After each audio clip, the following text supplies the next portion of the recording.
জন্য আহ্বান জানাচ্ছি।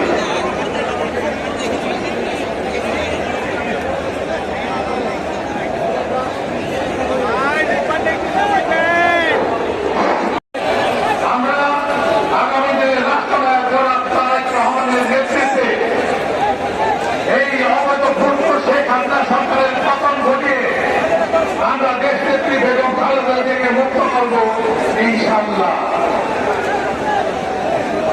আমরা এই অবৈধ সরকারের পতন ঘটিয়ে আমাদের আগামী দিনের রাষ্ট্রনায়ক জনাব তারেক রহমানকে দেশে ফিরে আনবো ইনশাআল্লাহ। অনেকেই ব্যক্ত করে গেছেন এখানে।